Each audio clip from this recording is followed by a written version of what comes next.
Hello and welcome to Thursday Night Talk. This is a show where we discuss the week in Humboldt, the local issues, and the local personalities with the local personalities. I'm Talvi Fried, your local host for the next hour. Welcome, everyone. You may be aware that, and maybe you're not, and that's why you're like, oh, just tell us, Talvi, just tell us. The Eureka Chinatown Festival is happening this Saturday from 4 to 9 p.m. in Old Town, Eureka. The Eureka Chinatown Festival celebrates the Lunar New Year of the Dragon and happens in front of the Clark Historical Museum during Arts Alive. It also is acting as a fundraiser for the Eureka Chinatown Memorial, which is super cool. Though a lot of listeners and a lot of people are probably asking themselves, what is Eureka Chinatown? Where is it? How did I miss it? If there isn't one, why are we celebrating it? If we're celebrating it, then why aren't we celebrating the Lunar New Year months later than the rest of the world? And who is Charlie Moon, and why do we have a street named after him now? Well, I'm so glad you asked, because I have a panelist here, a few panelists here, that are going to tell you all about that and the importance of the history of Humboldt County. Sometimes it's not always the happiest history. Sometimes interestingly, it is kind of a happy history today. You'll get the pun in a moment. I've got with us today Daryl Chinn representing HAPI, Humboldt Asian and Pacific Islanders. I've got Jean Pfealzer, author of Driven Out: The Forgotten War Against Chinese Americans. And stay tuned, because at the end of the show, we'll talk about her new book that is coming out or has already come out. As well, we have local historian Alex Service. Welcome, everybody. Thank you. Hello. Thank you. Yes. It's good to be here. I'm glad to have you here. For those listening that want to ask questions or make comments, please text those comments and questions to 707-498-4146. Again, text them to 707-498-4146. All right, everyone, let's get into this, because it's such an unfortunate, unique history that Humboldt County has. We are rather world-renowned as a place not to be messed with if people here don't like you. And for some reason, in the late 1800s, Humboldt County decided that they didn't like Chinese Americans, or Chinese at all, as was discovered in the early 1900s. And well, I'm just going to throw a question out, and whoever wants to pick it up. So what happened to the original Eureka Chinatown, and when did that even exist? And where was it? Maybe I'll start with that. That the original Eureka Chinatown was around 5th and E. Alex can be much more specific, because she's leading amazing tours of what was the Eureka Chinatown. And we're here tonight to launch the festival of Asian Pacific Islander Month. And we're also here to talk about the monument that's being built, funded by local people, supported by the city, and to commemorate and honor a very vexed history that happened in Eureka. In February 1885, shots rang out in Eureka Chinatown, and it was Lunar New Year. It was cold, it was foggy, and the Chinese residents, and we think that there were probably between 300 and 400 Chinese people living in Eureka at the time, had heard that gamblers were going to come up from San Francisco and start trouble around Lunar New Year's. And they asked the police for protection, a right that every other citizen in the town had in this, which was then pretty much a lumber town and a fishing town. The police refused. And on that cold night, I think it was February 5th, 1885, in the melee with the gamblers, a city councilman was shot in the crossfire and killed.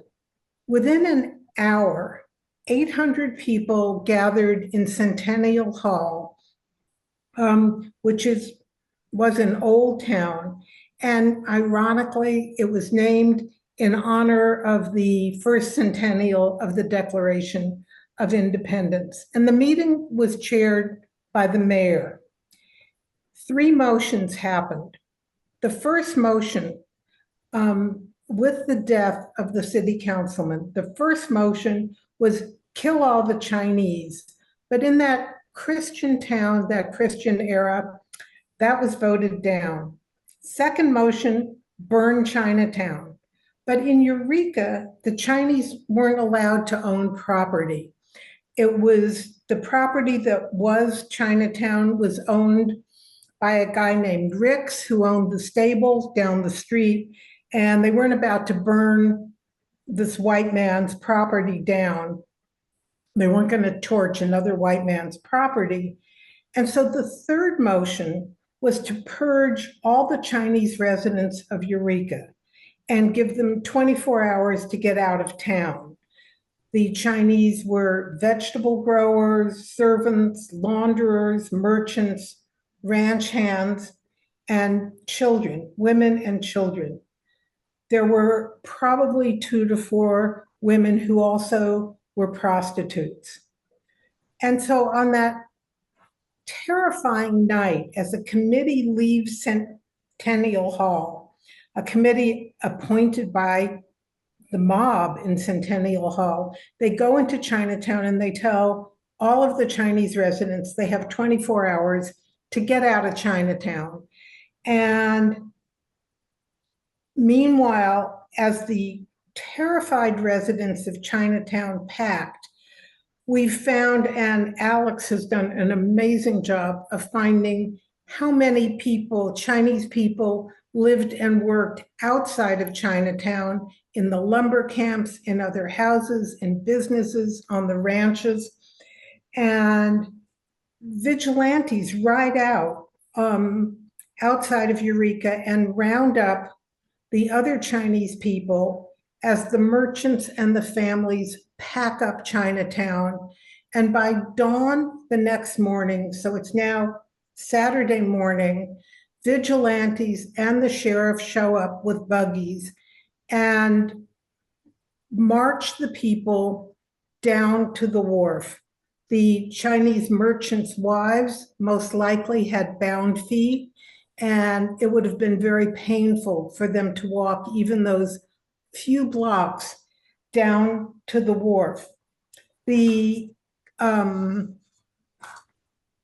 were 2 ships that happened to be in Humboldt Bay, and they wait for the tide to come in, to the tide to go over the shoals, and on Sunday night, they load up on these 2 ships, dividing people, not even keeping families together.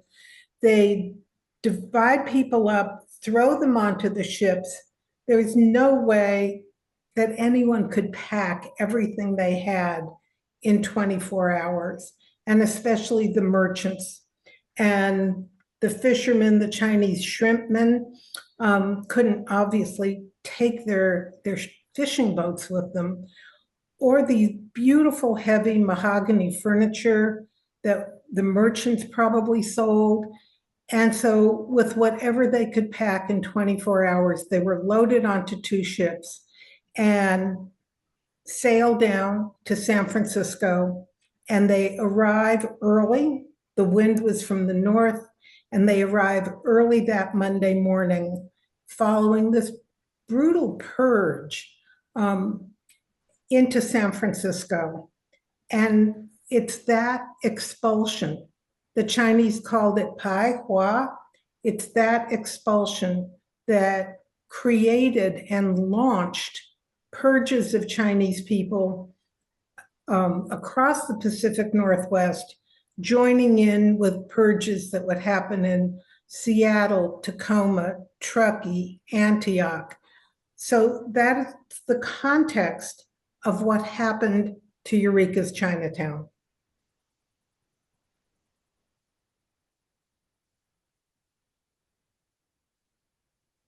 And so Chisa Hughes decided she would make a video about this event and the Chinese. And I helped her, and we discovered a number of things. And one of the things we discovered was that it wasn't just Charlie Moon who stayed around Humboldt County. There were probably other Chinese who were in the far out areas of Humboldt County who were minors or perhaps married to other Indian women or maybe even Chinese women. But we don't really have a really, really good idea of exactly how many were left. We have some ideas, and some people have come up with some names. The other thing that I want to point out is that when my family and I moved here in 1975, my mother in the San Francisco Bay Area, who I don't believe had really come to Eureka at any point, said to me, "You watch out. Things happen to Chinese people up in Humboldt County." So the reputation was long-lived about Humboldt County. Chisa and I also found publications in the Humboldt County Historical Society, which advertised that there were no Chinese in Humboldt County if people wanted to start a business. And to put it into other contexts, there was and has been in U.S. history a long history of excluding immigrants, of demonizing immigrants. So the newspapers picked that up, the movies picked that up. So that's something we found. And we found this big blank. So between 1885 and the early 1950s, there were no Chinese on record living in Humboldt County. To pick up on what Daryl was saying, my first teaching job was at Humboldt State. And I looked around my classroom. I was born in LA, grew up in LA, went to high school. And as I looked around my classroom at which was then HSU, Humboldt State, I saw no Asian kids.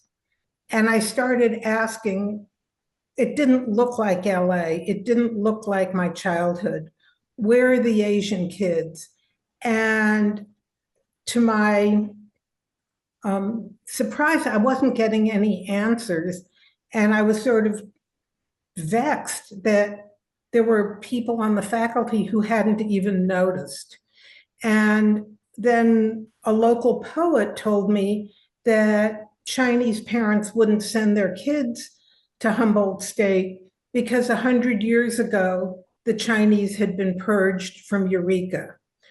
What I didn't know then was that there were, across the Pacific Northwest, over 300 purges of Chinese people, of which Eureka was very prominent because it was so violent and so swift.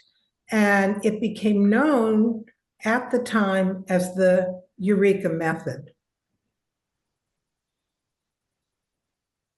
So Alex, I wanted to see if you had anything to add to the kind of the history of.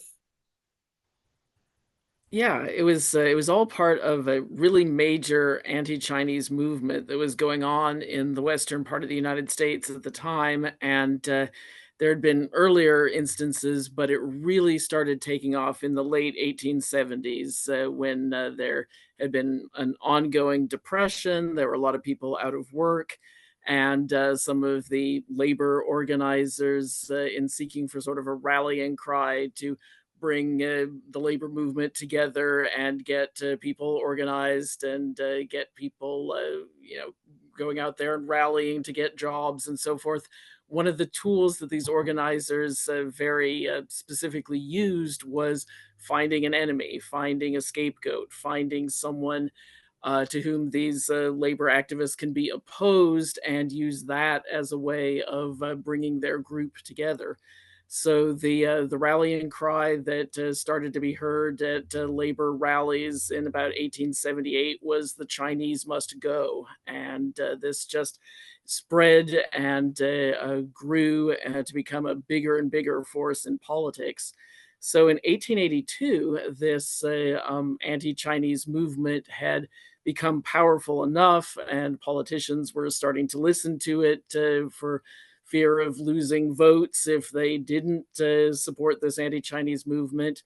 And so in 1882, that was when the Federal Chinese Exclusion Act was passed, which made it very, very difficult for any Chinese person who was a worker, who was anyone other than a few select classes, merchant or student or diplomat or minister. Those people were officially still allowed in from China, but the large majority of the Chinese immigrants who had come up to that point were of the laboring classes, and this act said that they could not come in any longer. Now, this was supposed to solve the problem, but a lot of these labor activists were feeling that this hadn't done enough, that although the federal government had passed this act, they hadn't set aside any money to support it. They really weren't putting much effort into it, these people thought.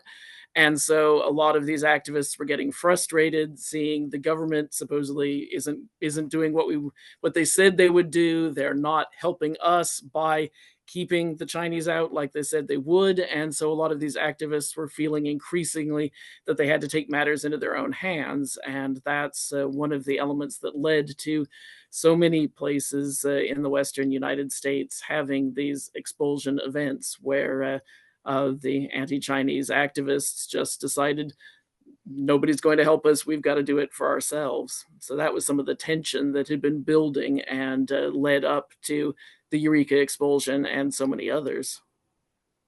Which a lot of people might be wondering how, I mean, there was not a huge amount of Chinese individuals really in Northern California, though there was quite a few. And for those who are missing out on the piece of history of why there were so many Chinese in the United States at that point, the railroads finished in 1869.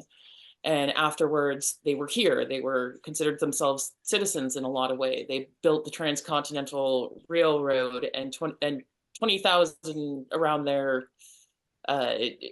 people from China came over here to work on those railroads. They sent for their families. They wanted to make a home here just like everybody else. And westward expansion, it's a thing that everybody has done. So that's quite a history right there. Let's take a quick moment for everyone to wrap their heads around that as we take a quick break. Remember, you can, if you're listening to this program, which is Thursday Night Talk on KZZH 96.7, and you want to make a comment, text to 707-498-4146. Again, that's 707-498-4146. I'm your host, Talvi Fried. Be right back.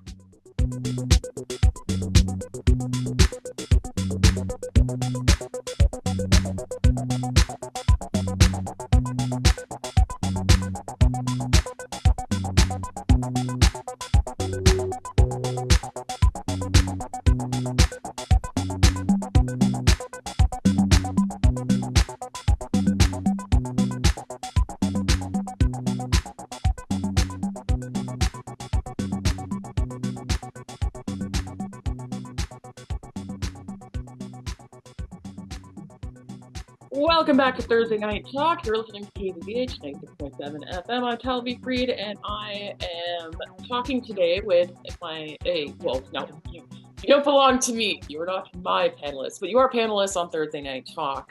We are discussing, before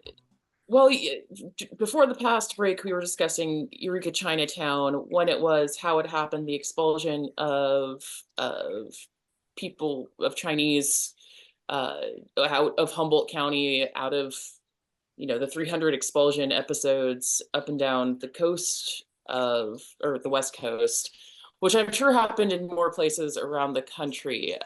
Wondering if anybody feels like this sounds familiar with those thoughts of they're taking our jobs, because it happens again and again throughout history. Interestingly enough, though, I'm here with Daryl Chinn, representing the Humboldt Asian Pacific Islanders, aka HAPI, who are putting on the Eureka Chinatown Festival or celebration, which is happening this Saturday in Old Town. Pfealzer, author of Driven Out: The Forgotten War Against Chinese Americans, and Alex Service, local historian. That's whenever you delve into Humboldt history, it always seems very, very brutal. Humboldt County is not known for not being kind of extremist in a lot of ways to whatever they want. I do kind of want to go back to it's interesting that it's people make it about jobs when there was, I'm not sure if anybody mentioned this. I was trying to, people were messaging me just being like, this is cool, which great, love those comments too. Again, if anybody wants to make comments such as that, great. Or if you want to make other comments, you can call and participate in the discussion. This is for listeners, 707-498-4146. Again, 707-498-4146. Or if you know my private number, you can text me that. Okay. I want to mention also that besides the railroads, the Chinese had major roles in building the levees. For instance, in the San Francisco Delta, Sacramento Delta, they had a major role in building the wineries.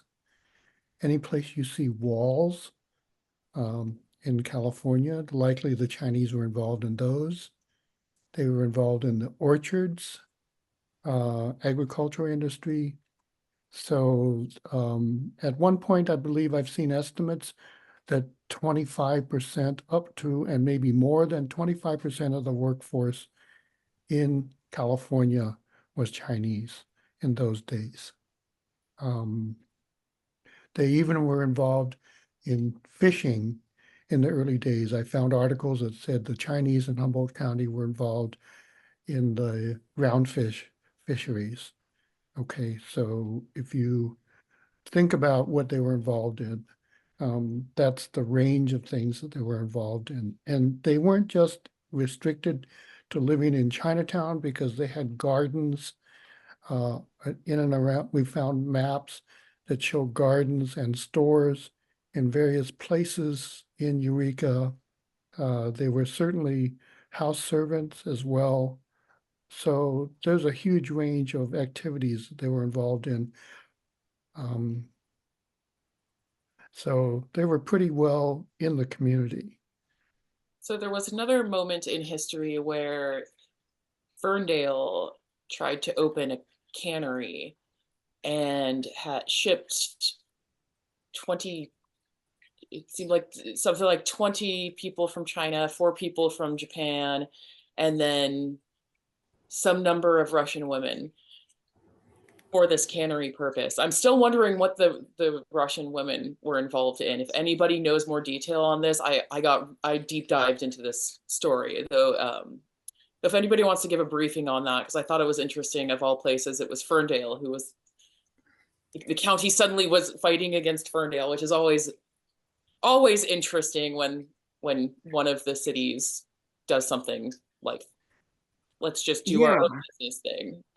So if anybody has to start on this and wants to give a more concise than I will, because I'll go off on things. So yeah, I wrote several articles which were published in the Ferndale Enterprise in the last couple of years on these specific aspects of Ferndale history. It was kind of an ongoing story that repeated itself a number of times.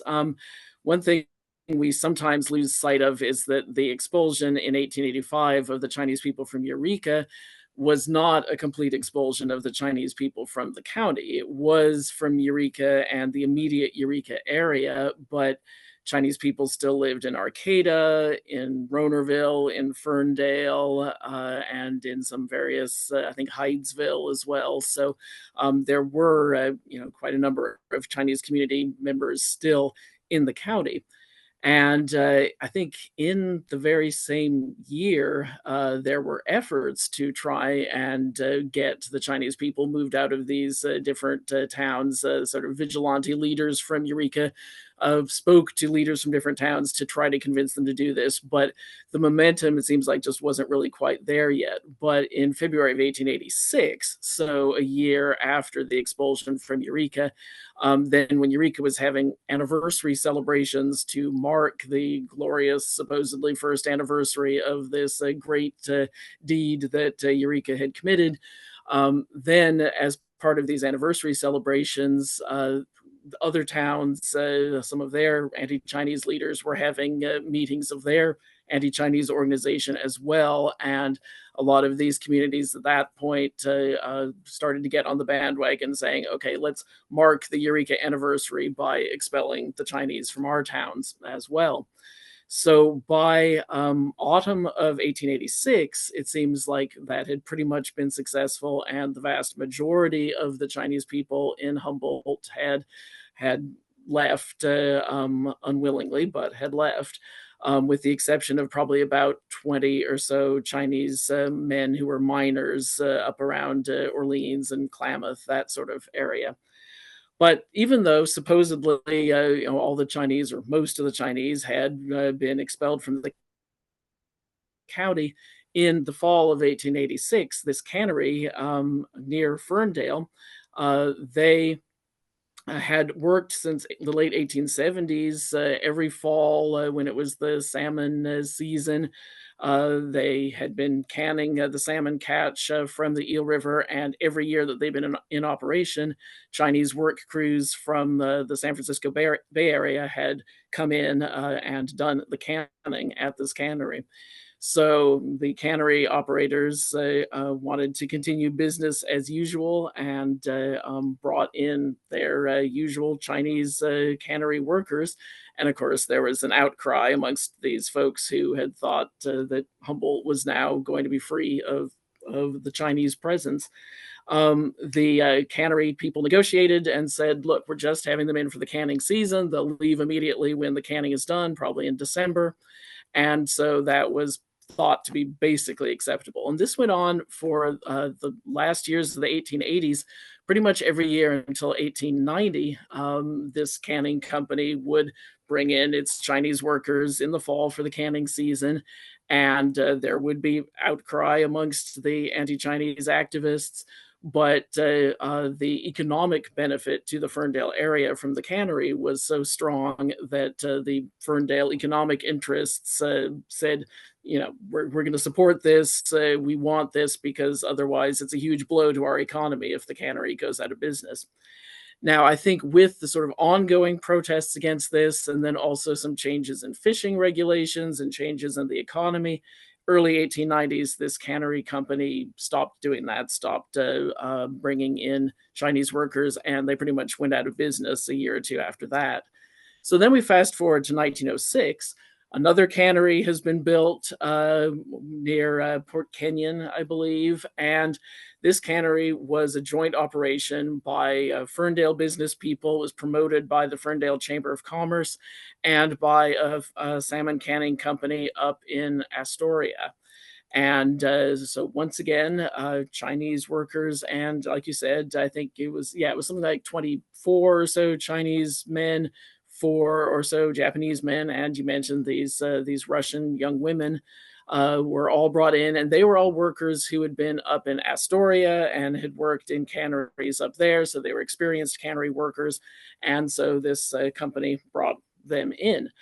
And even though this was now 20 years after the original expulsions, the county's identity had really become so kind of firmly entrenched in this idea of being allegedly the only county in all of California with no Chinese residents, that the labor organizations, particularly lumber labor organizations, they had warning about this. It was in spring when the Ferndale Chamber of Commerce passed a resolution saying, yes, we support this company bringing in Chinese workers. And once again, it's only going to be for the canning season. And they made the same arguments about the economic benefit to the Ferndale area and to really the whole county.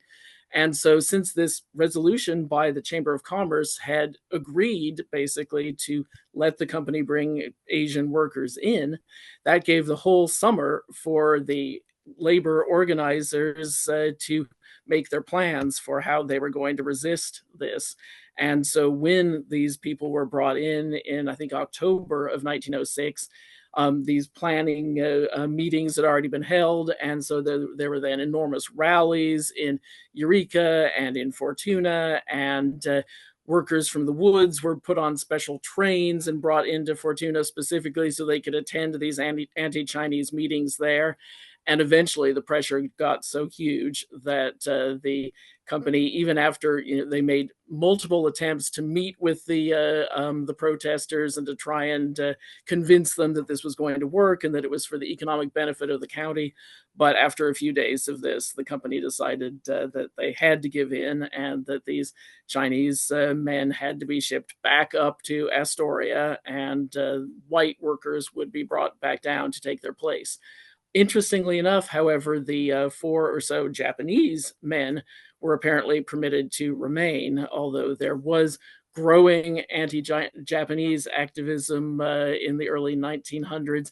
It hadn't gotten to such a strong extent yet that they were included. So apparently those Japanese men and the Russian women stayed. I think one of the things that struck me about this is that the Chinese men only worked, I believe, for about a week or two. I think really just a week on the eel, doing this with this sort of movable cannery that would pop up. And then they were rushed to back to Eureka, chased by these vigilantes, and shipped onto Duluat Island and kept in railroad cars. And at first, when I looked at those pictures, I was trying to picture what was a railroad car doing on Duluat. And it was a short haul railroad that would take coal and supplies up and down Duluat Island. But it's a very haunting and an image that really, recollects the camps in Germany, to see people staring into these railroad cars with venom and hatred, looking at the Chinese people who were just waiting for a ship to come to take them back to Astoria.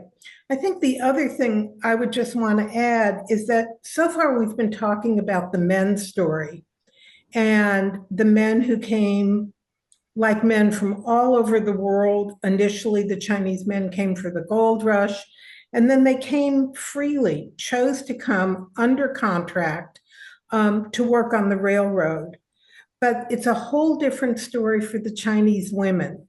And the Chinese women who arrived in California in the 19th century didn't choose to come here. They were kidnapped from the port cities of Guangdong and shipped here, enslaved. Some of them were shipped in padded crates to serve as prostitutes for this bachelor community that keeps growing and growing in California. And so these very young girls, sometimes children, with the highest price paid for 16-year-old girls, land at the docks in San Francisco and there was a slave den at the docks, and the girls are sold, bartered for. The girls who aren't sold off of the docks and they were strip searched are then taken into Chinatown and sold out of brothels in Chinatown. And tied to that is the Chinese fought back. This isn't only a victim story. And the roundup, the purge from Chinatown in Eureka is 1885. 1 year later, the Chinese from Eureka filed the first lawsuit for reparations. And I think it may be the first lawsuit for reparations in the United States. And it's called Wing Hing versus the city of Eureka. And the Chinese got together and filed this lawsuit against the city, and they make two demands. One is they want restitution. They want to be paid for the stuff that they left behind, even the plants that were still in the garden and the furniture that was lost. But they also sue for being the victim of mob violence. And that's what raises it to a lawsuit for reparations. It wasn't for their stuff. It was for being victims of a racial assault and a racial attack. And they filed that lawsuit in Eureka. And I think it's very important that we also see the Chinese community that was here as a lively community with prayers, with festivals, with food traditions, with neighborhoods, with relationships, very close relationships. We're now finding out with the local Native American tribes, there were marriages. The Karuk up near Orleans hid the Chinese miners so that they wouldn't be deported and purged. And the lawsuit, that this is not just a victim story, it's an incredibly brave and courageous story. Two of the people who were party to the Wing Hing lawsuit were prostitutes. They were enslaved prostitutes. And when they were deported, they were shipped back to San Francisco. Think of enslaved African Americans being shipped back down to New Orleans. They were shipped back to San Francisco. And these courageous women had likely fled from San Francisco to live up here. And yet when they were deported, they were really under a double jeopardy.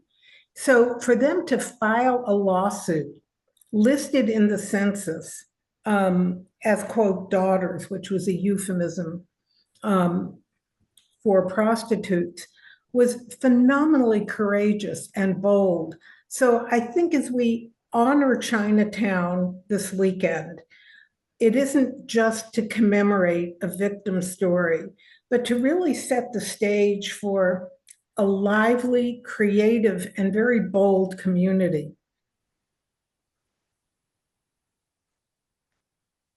Daryl, did you want to add anything on to this particular train of thought? I think what Jeannie's pointing out is that the Chinese did not take persecution or expulsion lightly. They didn't do it in many cases. They filed suit. There was a Chinese couple who filed suit in San Francisco to get their children into the public schools.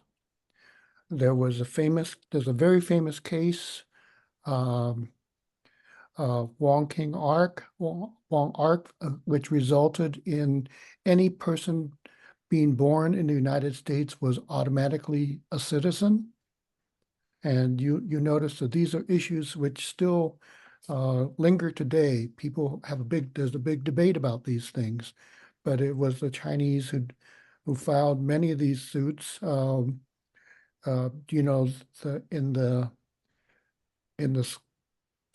the citizenship case, it was the same judge who wrote the brief for Plessy versus Ferguson. So you can imagine the conflict involved there. The Chinese got together and hired a lawyer who figures in the Chinatown versus the Winghang versus the city of Eureka, and that was Thomas Reardon. And his name appears many times in Chinese suits in various areas of the country, nationally and statewide. So it isn't one of those things where the Chinese simply said, well, we'll go if you tell us to go. They didn't do that. And in that 1906 cannery situation where they were sent back up to Astoria, that's true, they were, but the leader, the foreman of the Chinese work crew, when he was told that they were not going to be allowed to remain, he said, well, you signed a contract with us for this amount of money for this amount of 3 months work, sort of thing.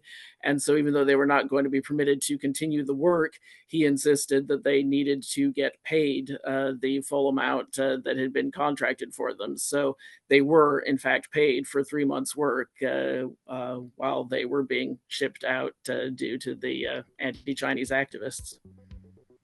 So we're going to take a quick break, and when we come back, we're going to hear a little bit from Patricia Lai, who is the event coordinator for the festival happening this weekend. You're listening to Thursday Night Talk. Be right back.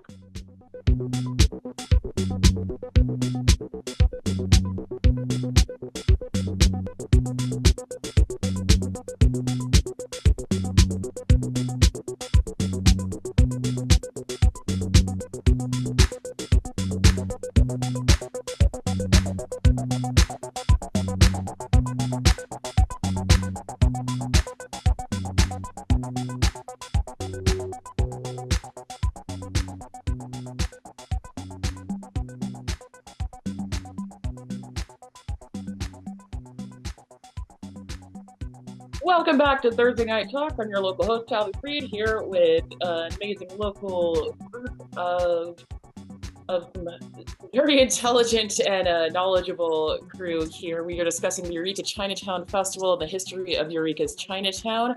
Got Daryl Chinn representing the Humboldt Asian and Pacific Islanders,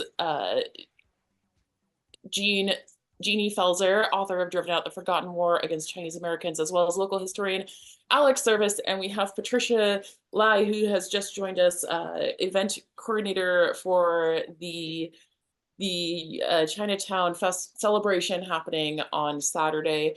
I do want to go real quick into if anybody wants to give just like a 2 to 3 minute discussion on Charlie Moon, because I think this is such a fascinating character, and we now have a street named after him. So who best wants to just quickly be like, why is Charlie Moon Lane named Charlie Moon Lane? I'll take a quick dive at it. But Charlie Moon was reportedly the last or the only Chinese man allowed to stay in Humboldt County. He lived up in Redwood Valley on the Bear Ranch, and when the vigilantes came for him, the story is that Tom Bear put up a gun and pointed it at vigilantes, and they said, if you want to take him, you have to come through me first. And so they, in the interest of their own self-preservation, they retreated. And Charlie Moon married an Indian woman and had children whose records of attendance are in public schools in places like, we think, Blue Lake. And his children felt the ire of anti-Chinese sentiment in their schooling, and they remember it. And there's bitterness remaining even among Charlie Moon's descendants who live around here.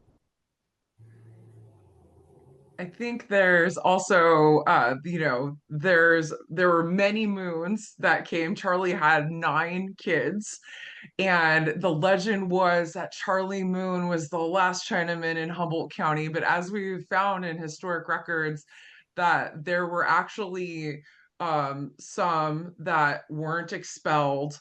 We think maybe on the order, we won't know the number, but there were some numbers thrown out, and maybe like 200 or something. We have to think about the time as, being so racist that to be Indian or like native passing was a way that you could be come under as a Chinese person, you could fly under the radar of even more hatred. And so one of the things that we discovered was in some of these research and investigations is that a lot of people men would say that they were Charlie Moon. So we don't actually know who. There's a photo attributed to Charlie Moon, but we can't say for certain that that is really him. Yeah, some of his descendants look at a picture of Charlie Moon and say, that's not Charlie. So Interesting. So I do want to give some time because we're talking about, the history of Chinese Americans and Chinese in Humboldt County and beyond just the borders of Humboldt County, all up and down the West Coast and throughout parts of the country.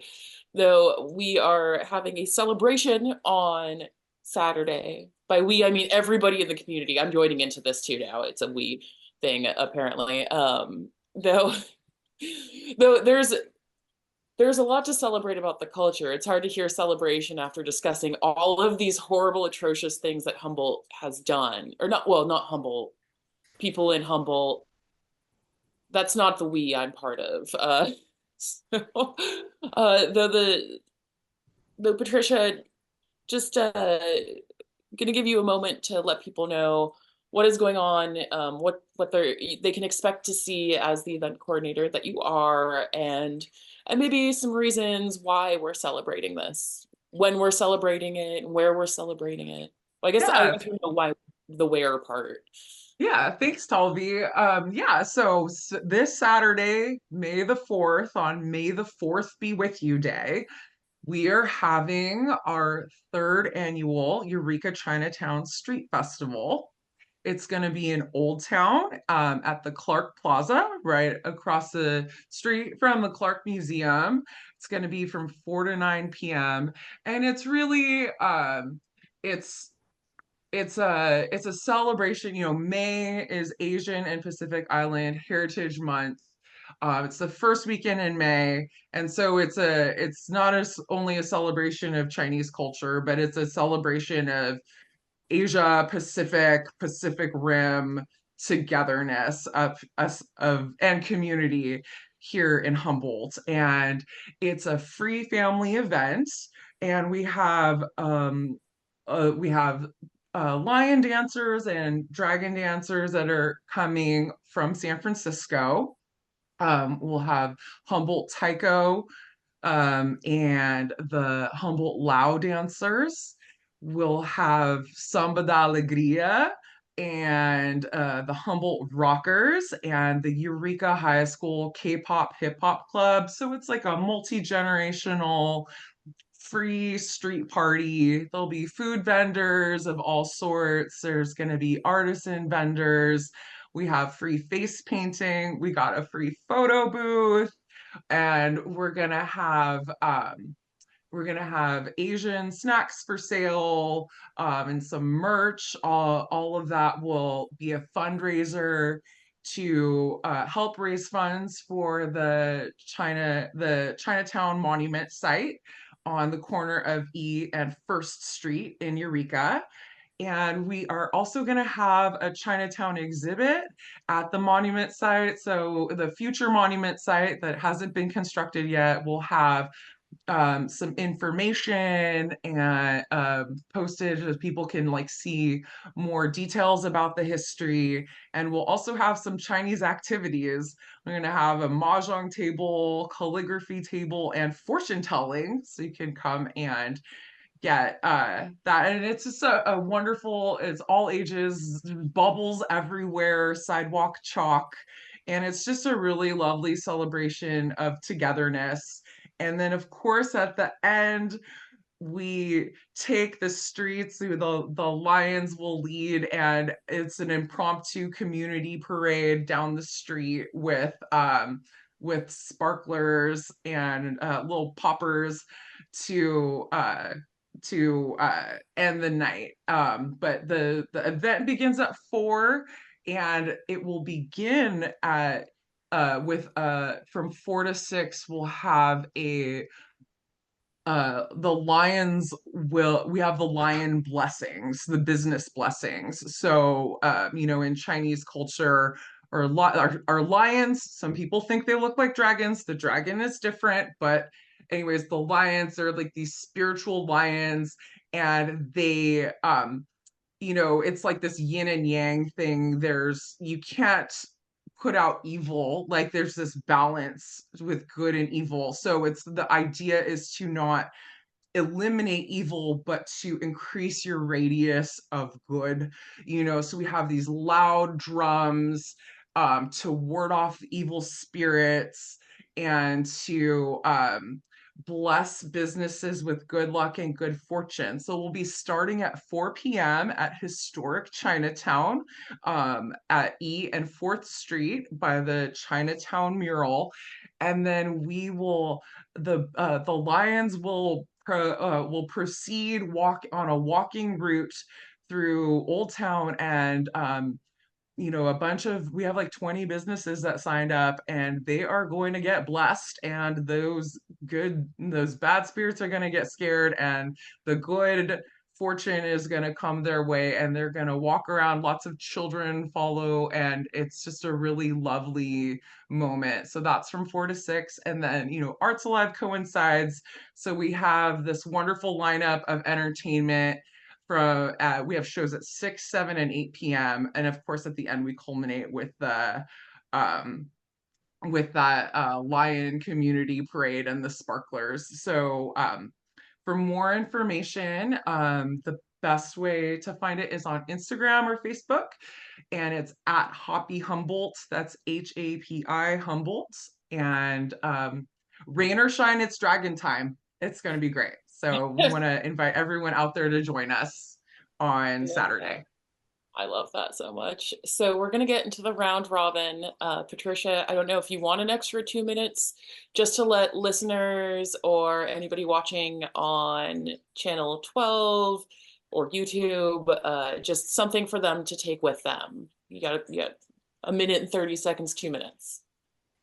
Okay. I'll just say I'm really proud to be a Pacific Rim member, and I think that we just have such a wonderful community, and I hope to see people out on the streets in the streets in the public on Saturday. And the whole HAPI and Eureka Chinatown have really been very heartening for myself, and just bringing people together, and unity and community, and moving towards a better future, and just level and lifting on the backs of giants, or whatever that is, just as we keep on iterating through the years and coming together. And so thank you so much.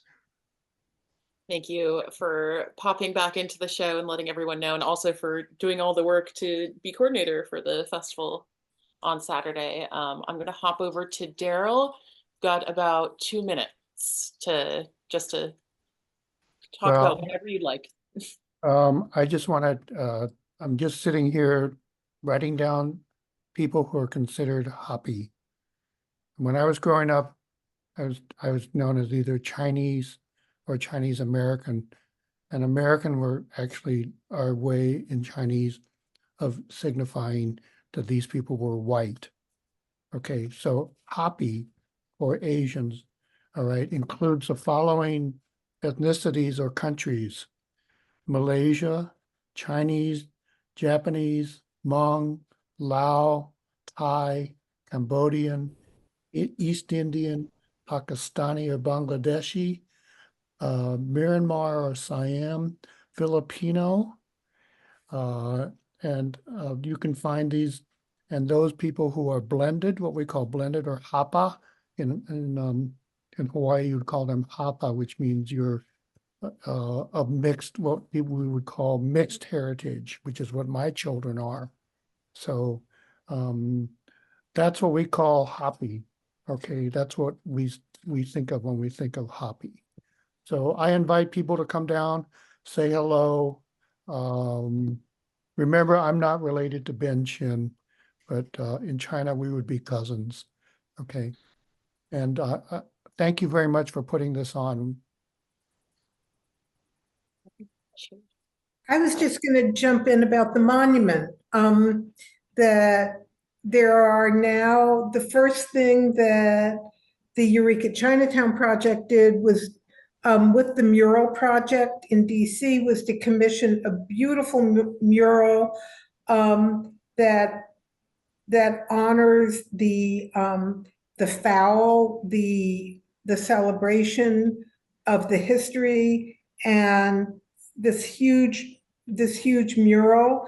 And then the second thing was to rename the street where Chinatown once was. And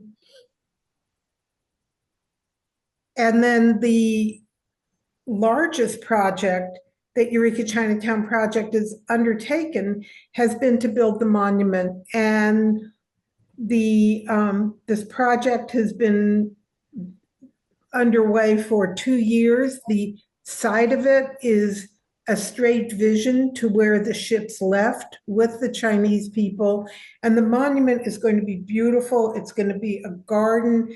There are stepping stones that tell the history. Actually, Daryl's amazing poem about memory and who we are will line the walls. I think in tile, there'll be a ginkgo tree that speaks to the eternal community and the memory. So part of the lion dance will take us down to where the monument is, and we've been fundraising for this monument for 2 years. We're nearly there. We hope to break ground, and that's an incredible celebration of the community.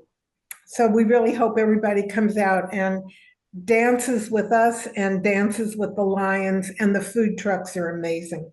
Terrific food. And one thing that really struck me in finding out about the first of the Chinatown festivals 3 years ago is that it really was the first public celebration of Chinese heritage and Chinese culture that took place in the Old Town Eureka area ever since the expulsion of those 300 or so people in 1885. They were expelled basically right on the eve of the Lunar New Year. So all those celebrations that they would have undertaken here in Eureka did not happen here because of that expulsion. So then all these years later, 3 years ago, the first of HAPI's Chinatown festivals really started redressing that and started taking up the celebration that had been cut off by the expulsion of that community. And one of the things that I've been really struck by in delving into the history of the 19th century Chinese communities here and reading all the newspaper accounts, they're mostly negative. They're written by white journalists with very little understanding of Chinese culture in most cases. But even so, you catch glimpses of the Chinese community celebrating, carrying on their traditions. There's this incredibly haunting, evocative newspaper account from, I think, August or September of 1884, so just the year before the expulsion. And it was at the time of the Ghost Festival, a festival quite similar to Dia de los Muertos in some of the Mexican traditions. So a festival of honoring the spirits and making offerings to the spirits of those who have passed on. And when this festival was taking place, the reporter talked about seeing this line of bonfires all up and down 4th Street between E and F, glimmering along the sides of the street in that Chinatown block, and of seeing the Chinese people burning ritual money in those fires. And that's the kind of celebrations that the community took part in, and that now we're taking part in again. That is awesome. For those who are worried about wearing any garb that might be, if they're not Asian, are they allowed to say wear like, you know, kimono? Even I know that's Japanese, but like a kimono, or are they allowed to wear like the luck coin jewelry? Because some people feel like that could be cultural appropriation, and so. Well, it might be It's raining. kinda- You've got to be careful. It might be raining. So the only thing is protect your clothing, but yes, you can wear that. Is that what I'm hearing? Okay, awesome. Thank you to everyone. Thank you to all my panelists. Again, Eureka Chinatown celebration is this weekend. What is the website for those who want more information for it? HAPIHumboldt.org, HAPI Humboldt.org. Fantastic. I want to thank all of my panelists, Daryl, Chinn, of course, representing HAPI, Jeannie Pfealzer, author of Driven Out: The Forgotten War Against Chinese Americans. Also, check out her new book, which hopefully we can have you back on the show to discuss, called Is California a Slave State?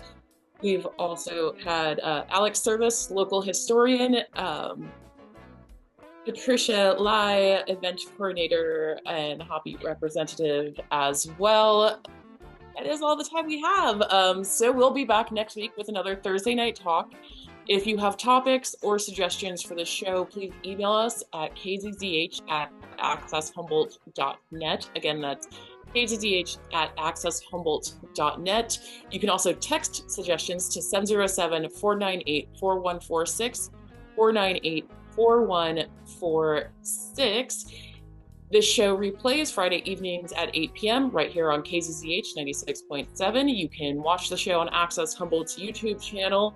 We've got hours and hours and hours of content on Access Humboldt's YouTube channel. Also check out the Internet Archive, as well as you can catch us on broadband cable, where you can see my face on an actual TV screen, which is really cool. All of our faces here today. Thank you so much for joining us. I'm your local host, Talvi Fried. I'll see you on the next Thursday Night Talk.